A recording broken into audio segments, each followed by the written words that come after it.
ಅನುದಿನ ಅನುಕ್ಷಣ ಮನೆಯಲ್ಲೂ ಕಲಿಯೋಣ, ಕಲಿಕೆಯ ಹೊಸ ಹಾದಿಯಲಿ ಜೊತೆಗೂಡಿ ಹೆಜ್ಜೆಯ ಹಾಕೋಣ, ಸಂತಸದಿ ಕಲಿಯೋಣ ನಮ್ಮ ಹೆಮ್ಮೆಯ ಈ ಕ್ಲಾಸಿನಲ್ಲಿ. Yes, sir. Yes, teacher. Present, ma'am. बिस्मिल्लाहिर्रहमानिर्रहीम। संवेदा ई क्लास बराए जमात हुश्तम, मजमून ज़बान अव्वल उर्दू, नौबहार अदब। अजीज नाजरीन और प्यारे तलबा व तालिबात, अस्सलाम वालेकुम व रहमतुल्लाहि व बरकातहू। मैं नईमा बेगम, मुअल्लिमा सरकारी Urdu higher primary school Ballari east, आज की इस ई क्लास में आप तमाम का दिल की अमीर गहराइयों से इस्तकबाल करती हूँ। उम्मीद है आप तमाम खैर व आफियत से होंगे और अल्लाह सुब्हाना व तआला से मेरी ये दुआ है कि आप हमेशा खिलते हुए फूलों की तरह तरोताज़ा रहें और हमेशा मुस्कुराते रहें। प्यारे बच्चों, आज हम 8वीं जमात की दरसी किताब नौबहार अदब से एक बेहतरीन मालूमाती नज़्म पढ़ेंगे।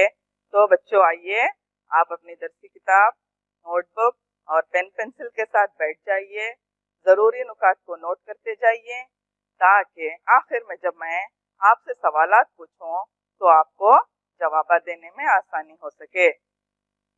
बच्चों, आज हम इस सबक का पहला हिस्सा पढ़ेंगे। इसके चंद अहम इक्तिसाबी नुकात ये हैं। बच्चों, आज इस सबक में हम जो पढ़ने वाले हैं इसके इक्तिसाबी नुकात ये हैं।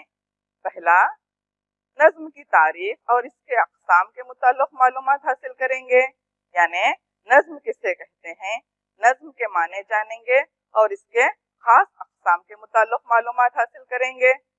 दूसरा, नज़्म के मुताल्लिक़ मालूमात हासिल करेंगे, यानी वो नज़्म जो आज हम इस सबक में पढ़ने वाले हैं। तीसरा, नज़्म की तशरीह और खुलासा जानेंगे।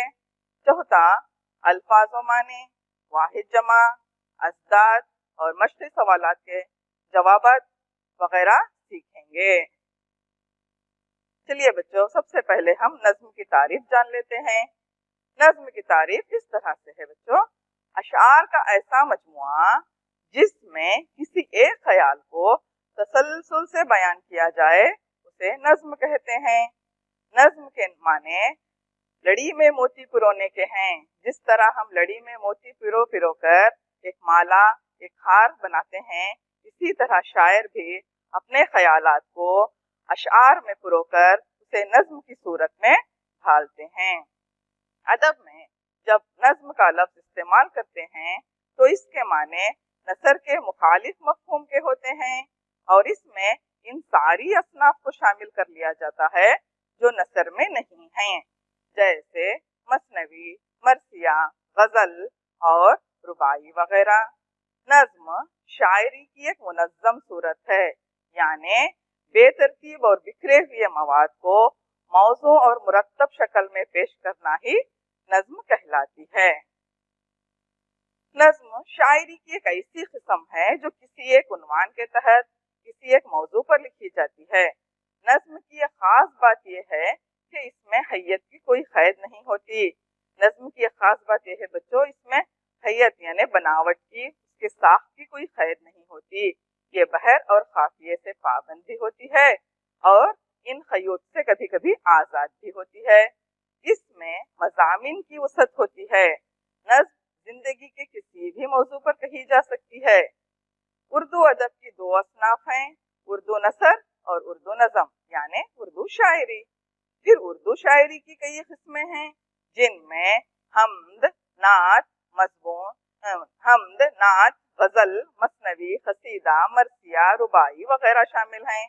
इनमें उर्दू शायरी की सबसे वसी किस्म उर्दू नज़म है। उर्दू नज़म में बहुत ज़्यादा तजुर्बे किए गए हैं और यही इसकी वसअत की दलील है।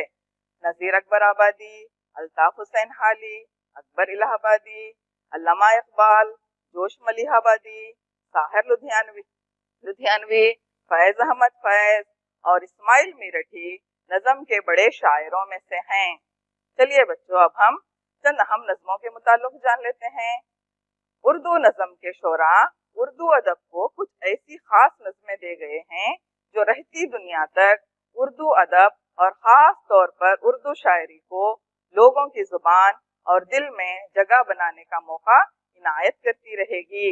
علامہ اقبال کی بچوں کی دعا، لب پہ آتی ہے دعا بن کے تمنا میری، حالی کی مسدس مد و جزر اسلام، نذیر اکبر آبادی کی آدمی نامہ اور بنجارہ نامہ، حفیظ جلندھری کی شاہ نامہ اسلام، اختر شیرانی کی او دیس سے آنے والے بتا، طاہر لدھیانوی کی نظم تاج محل، جوش ملیح آبادی کی نظم کسان اردو نظم کے شاہکار نمونے ہیں۔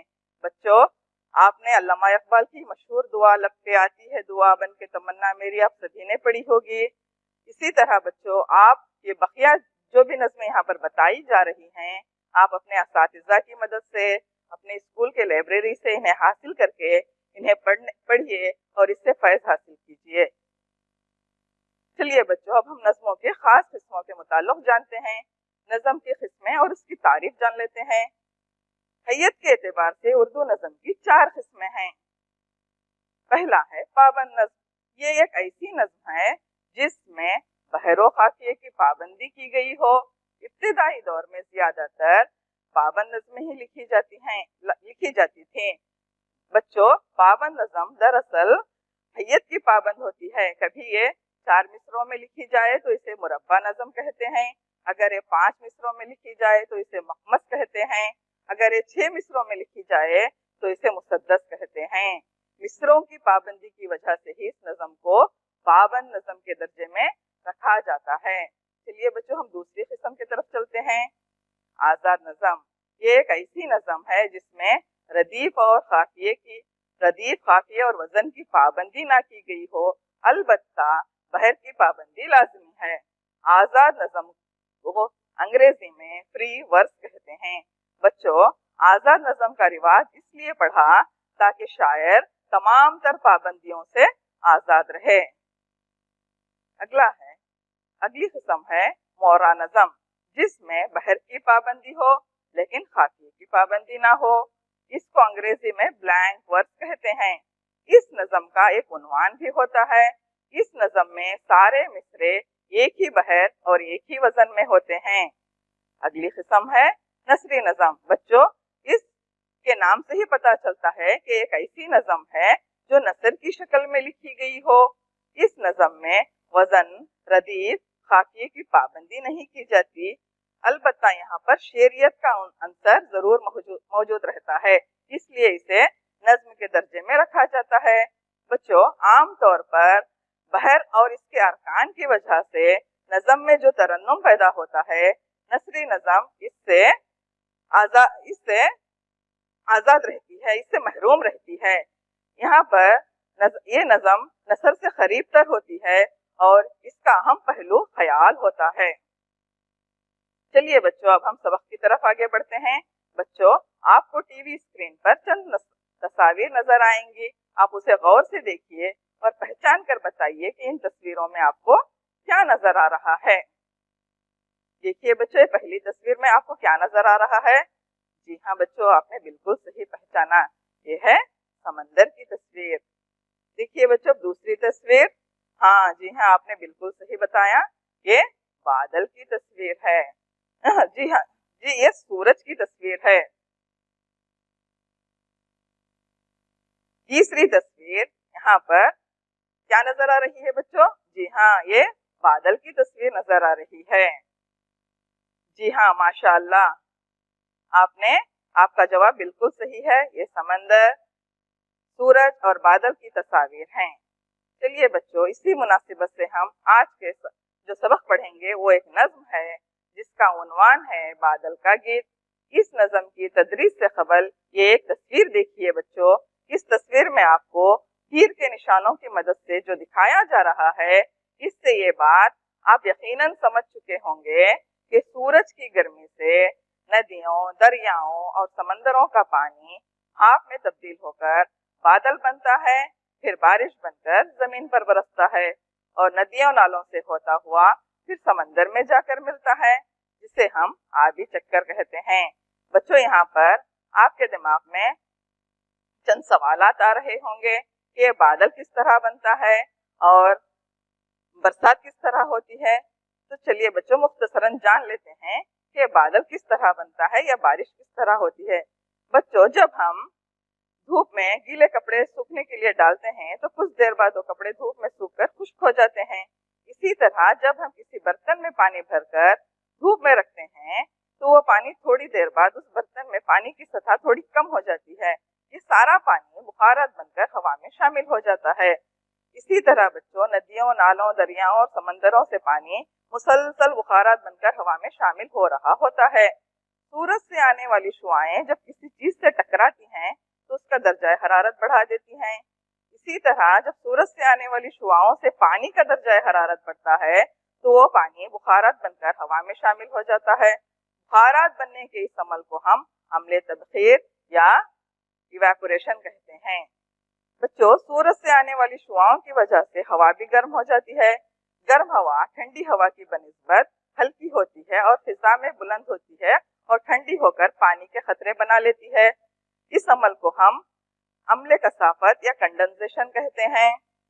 बच्चों, जब ये बुखारात फिजा में बुलंद होकर पानी के खतरे बना लेते हैं तो ये पानी के खतरे हवा में तैरते रहते हैं, जिन्हें हम बादल कहते हैं।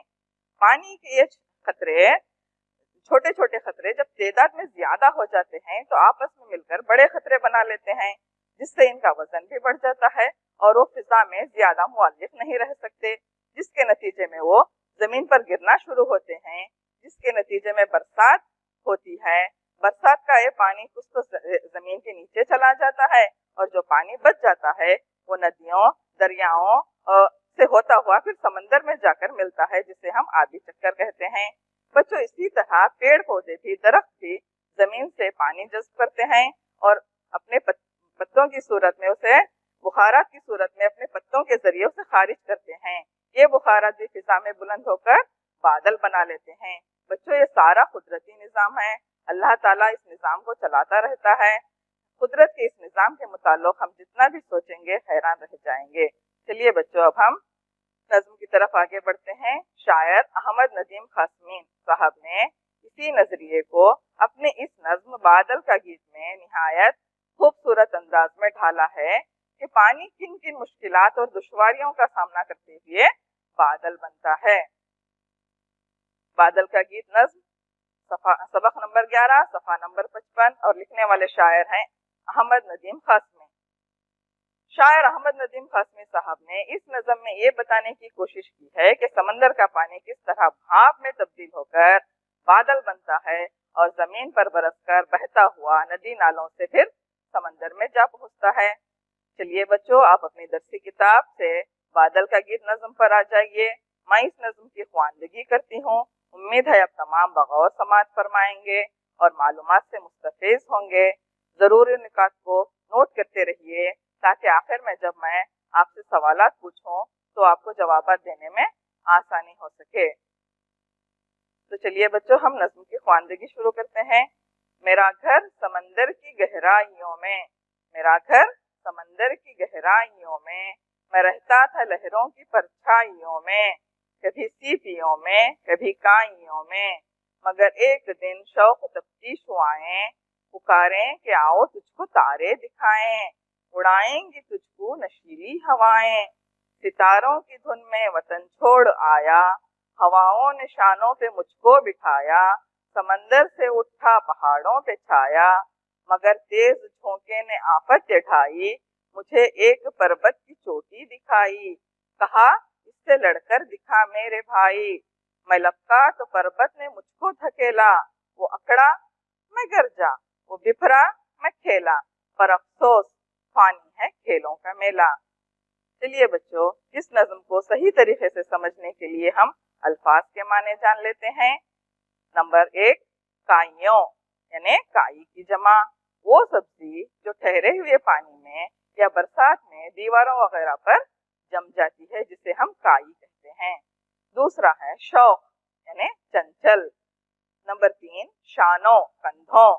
नंबर 4, झोंका हवा का रेला। नंबर 5, पर्वत यानी पहाड़। नंबर 6 आफत यानी मुसीबत।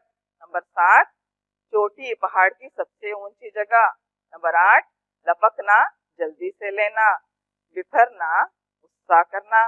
नंबर 10 गरजा जोरदार आवाज में बात करना।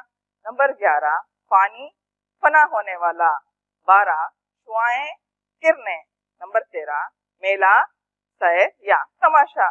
चलिए बच्चों, अब हम इस नज्म की तशरीह की तरफ चलते हैं। बादल का गीत। मेरा घर समंदर की गहराइयों में, मैं रहता था लहरों की परछाइयों में, कभी सीपियों में कभी काइयों में। तशरीह। शायर अहमद नदीम कासमी साहब ने अपनी इस नज्म में पानी के खतरे से बादल बनने की कहानी इस तरह बयान करते हैं कि मेरा घर यानी बादल का घर समंदर की गहराइयों में था। मैं लहरों में उछलता कूदता और कभी सीपियों और काइयों में रहता था। मगर एक दिन शौक तपती शुआएं पुकारें कि आओ तुझको तारे दिखाएं, उड़ाएंगी तुझको नशीली हवाएं। तशरीह। बादल कहता है कि जब मैं समंदर की लहरों में खेल कूद रहा था और मस्ती कर रहा था, तब एक दिन सूरज की तेज और चंचल शुआओं ने आकर मुझे आसमान पर ले जाने और तारे दिखाने का ख्वाब दिखाया। सितारों की धुन में वतन छोड़ आया, हवाओं ने शानों पे मुझको बिठाया, समंदर से उठा पहाड़ों पे छाया। तशरीह। बादल कहता है जब मैं सूरज की तेज शुआओं ने मुझे हवाओं के शानों पर बिठाकर आसमान के तारे दिखाने का ख्वाब दिखाया, तो मैं गर्म शौक हवाओं की बातों में आ गया और अपने घर को छोड़कर उनके साथ खो लिया। हवाएं मुझे बुलंदियों पर ले गई और मैं पहाड़ों पर छा गया। मगर तेज झोंके ने आफत ढाई, मुझे एक पर्वत की चोटी दिखाई, कहा इससे लड़कर दिखा मेरे भाई। तशरीह। अहमद नदीम कासमी साहब के मुताबिक बादल कहता है कि अचानक एक तेज झोंके ने मुझे एक बुलंद पहाड़ की चोटी दिखाकर कहा कि इससे लड़कर दिखा मेरे भाई। मैं पहाड़ की चोटी से जा टकराया। मैं लपका तो पर्वत ने मुझको धकेला, वो अकड़ा मैं गरजा, वो बिफरा मैं खेला, पर अफसोस फानी है खेलों का मेला। तशरीह। बादल कहता है जब मैं लपका तो पर्वत ने मुझको धकेला, वो मेरे सामने डट गया, मैं गरजने लगा, आखिर वो भी गजब में आ गया। लेकिन ये एक हकीकत है कि दुनिया फानी है। बच्चों, आज हम इस नज्म की तशरीह को यहीं पर खत्म करते हैं और बकिया नज्म अगली क्लास में पढ़ेंगे। बच्चों, अब इस नज्म से जुड़ी दूसरी सरगर्मियों की तरफ बढ़ते हैं। चलिए बच्चों, इस नज्म को हम अब तरन्नुम से सुनते हुए एक वीडियो देखते हैं। बिस्मिल्लाहिर्रहमानिर्रहीम। बादल का गीत। मेरा घर समंदर की गहराइयों में, मैं रहता था लहरों की परछाइयों में, कभी सीपियों में कभी काइयों में, कभी सीपियों में कभी काइयों में। मगर एक दिन शौक़े तपती शुआएं पुकारें कि आओ तुझको तारे दिखाएं, उड़ाएंगे तुझको नशीली हवाएं, उड़ाएंगे तुझको नशीली हवाएं। सितारों की धुन में वतन छोड़ आया, हवाओं ने शानों पे मुझको बिठाया, समंदर से उठा पहाड़ों पे छाया, समंदर से उठा पहाड़ों पे छाया। मगर तेज झोंके ने आफतें ढाई, मुझे एक पर्वत की चोटी दिखाई, कहा इस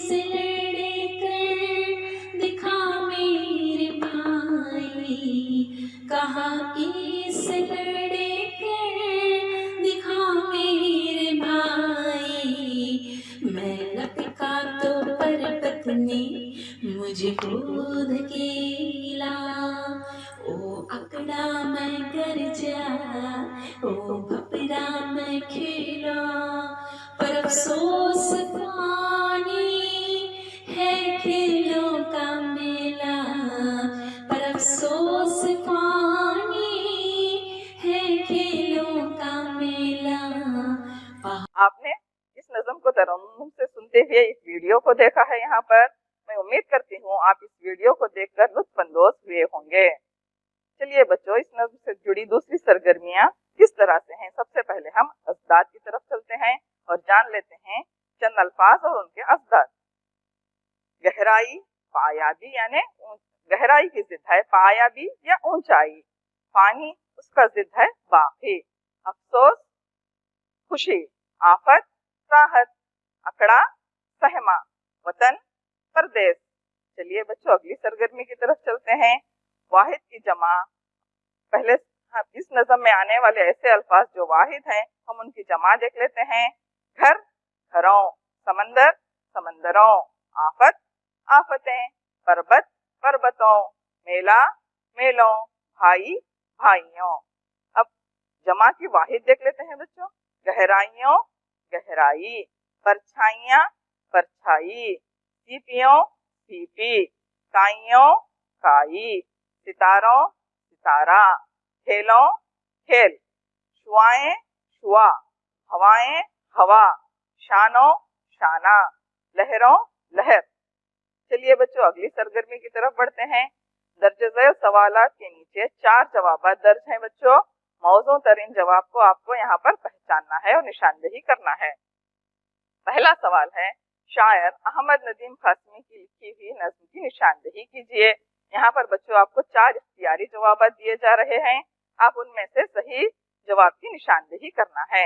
ये नात, बी अदले फारूकी, सी बादल का गीत, डी हिमाला। बताइए बच्चों शायर अहमद नदीम कासमी की लिखी हुई नज़्म कौन सी है? जी हाँ बिल्कुल सही, बादल का गीत। बच्चों दूसरा सवाल है, बादल का गीत नज़्म में शायर ने ये बतलाने की कोशिश की है कि समंदर का पानी किस तरह क्या होता है बच्चों? ये मोतियों में तब्दील हो जाता है, भी भाप में तब्दील होकर बरसता है, साफ और शफाफ हुआ करता है, डी समंदर की मछलियों के लिए मुफीद है। जी हाँ बिल्कुल सही, आपने बिल्कुल सही जवाब दिया, भाप में तब्दील होकर बरसता है। तीसरा सवाल है, तफ्तीश हुआओं ने बादल को पुकार कर क्या कहा? यहाँ पर इख्तियारी जवाब देखिए बच्चों। आओ तुझको तारे दिखाएं, जाओ तुम्हारा ठिकाना ये नहीं है, सी आओ हम तुमको आसमान की सैर कराएं, डी दश्ते वफा क्या है दिखाएं। बच्चों इसका सही जवाब जी हाँ बिल्कुल सही, आओ तुझको तारे दिखाएं। चौथा सवाल है, मगर तेज झोंके ने आफत उठाई, इसका दूसरे मिसरे की आपको यहाँ पर निशानदेही करना है। यहाँ पर 4 इख्तियारी जवाब देखिए बच्चों। ये मुझे एक पर्वत की चोटी दिखाई, बी मुझे आसमान की सैर कराई, सी मुझे समंदर की गहराई दिखाई, डी मुझे मैदान की राह दिखाई। बताइए बच्चों अगला मिसरा कौन सा है? जी हाँ बिल्कुल सही, मुझे एक पर्वत की चोटी दिखाई। चलिए बच्चों अगली सरगर्मी की तरफ चलते हैं। यहाँ पर चंद सवालात के जवाब दिए जा रहे हैं बच्चों, आपको उनके सही जवाब बताना होगा। बादल पहले कहाँ रहता था? बताइए बच्चों। जी हाँ बिल्कुल सही, बादल पहले समंदर की गहराइयों में रहता था। दूसरा सवाल है, शुआओं ने बादल को पुकार कर क्या कहा? बताओ बच्चों। जी हाँ बिल्कुल सही, शुआओं ने बादल को पुकार कर ये कहा कि आओ तुमको तारे दिखाएं। तीसरा सवाल है, समंदर से निकलने के बाद बादल पर क्या गुजरी? जवाब जी हाँ बच्चों आपका जवाब बिल्कुल सही है, समंदर से निकलने के बाद तेज झोंकों ने ये कहा कि लड़कर दिखा मेरे भाई। चौथा सवाल, तेज झोंके ने क्या आफत ढाई? बताओ बच्चों। जी हाँ बिल्कुल सही, तेज झोंके ने ये आफत ढाई कि वो बादल को एक बुलंद पहाड़ की चोटी दिखाकर कहा कि इससे लड़कर दिखा मेरे भाई। पांचवा सवाल है, बादल किस धुन में वतन छोड़ आया? हाँ बच्चों। जी हाँ बिल्कुल सही, बादल सितारों की धुन में वतन छोड़ आया। यहाँ पर अगली सरगर्मी की तरफ चलते हैं बच्चों। चंद यहाँ पर अधूरे मिसरे दिए गए हैं, आपको इन मिसरों को मुकम्मल करना है। पहला है मेरा घर समंदर की। बताओ बच्चों, इस मिसरे को मुकम्मल कीजिए। जी हाँ, मेरा घर समंदर की गहराइयों में। दूसरा अधूरा मिसरा है पुकारें कि आओ तुझको। बताओ बच्चों, मुकम्मल करो बच्चों। जी हाँ, पुकारें कि आओ तुझको तारे दिखाएं। तीसरा सितारों की धुन में, इस मिसरे को मुकम्मल कीजिए बच्चों। बिल्कुल सही, सितारों की धुन में वतन छोड़ आया। चौथा मुझे एक पर्वत की, इस मिसरे को मुकम्मल करिए। जी हाँ, मुझे एक पर्वत की चोटी दिखाई। पांचवा है पर अफसोस फानी है। बताओ बच्चों, इस मिसरे को मुकम्मल कीजिए। जी हाँ, पर अफसोस फानी है खेलों का मेला। चलिए बच्चों, अब हम अगली सरगर्मी की तरफ चलते हैं और देखते हैं घर पर काम। बच्चों, यहाँ पर आपको चंद सवालात दिए जा रहे हैं। मैं उम्मीद करती हूँ आप इन सवालात के जवाब सही से हल करेंगे। हमने यहाँ पर आज की इस क्लास में इस नज्म को मुख्तलिफ सरगर्मियों के जरिए सीखा है, तो आप इन सवालात के जवाब बखूबी लिख सकेंगे, मैं उम्मीद करती हूँ। पहला सवाल है नज्म किसे कहते हैं। बच्चों, इस क्लास की शुरुआत में मैंने बताया था नज्म की तारीफ या नज्म के माने, आपको वही जवाब यहाँ पर लिखना है। दूसरा सवाल है शुआओं ने बादल को पुकार कर क्या कहा। बच्चों, हमने नज्म की अशार की तशरीह में देखा था कि शुआओं ने बादल को पुकार कर क्या कहा, आपको वही जवाब यहाँ पर लिखना है। तीसरा सवाल है समंदर से निकलने के बाद बादल पर क्या गुजरी। बच्चों, मैं उम्मीद करती हूँ आप ये जवाब लिखकर अपने असातिज़ा से इसकी इस्लाह करवाएंगे। इक्तिसाबी महासिल। आइए बच्चों, एक नज़र डालते हैं हमने आज की इस क्लास में क्या क्या सीखा। अल्हम्दुलिल्लाह, हम नज्म की तारीफ मालूम कर चुके, नज्म के मुताल्लिक़ यानी बादल और बरसात के मुताल्लिक़ मालूमात हासिल किए, नज्म के चंद अशार की तशरीह और खुलासा जान लिए, अल्फाज व माने, अज़दाद, वाहिद जमा और मशक़ी सवालात के जवाबात सीख लिए। इस नशिस्त के इख्तिताम पर अल्लाह ताला से मेरी ये दुआ है कि आए हमारे मेहरबान रब हमारी ज़िंदगियों को ईमान, इल्म, अमल, सेहत, सलामती, खुशहाली और कामयाबी से आरास्ता रखना। आमीन या रब्बुल आलमीन। इसी के साथ आज की इस ई क्लास का वक्त ख़त्म होता है। इंशाअल्लाह फिर मिलेंगे। शुक्रिया, अल्लाह हाफिज़। ಅನುದಿನ ಅನುಕ್ಷಣ ಮನೆಯಲ್ಲೂ ಕಲಿಯೋಣ, ಕಲಿಕೆಯ ಹೊಸ ಹಾದಿಯಲಿ ಜೊತೆಗೂಡಿ ಹೆಜ್ಜೆಯ ಹಾಕೋಣ, ಸಂತಸದಿ ಕಲಿಯೋಣ ನಮ್ಮ ಹೆಮ್ಮೆಯ ಈ ಕ್ಲಾಸಿನಲ್ಲಿ. Yes, sir. Yes, teacher. Present, ma'am.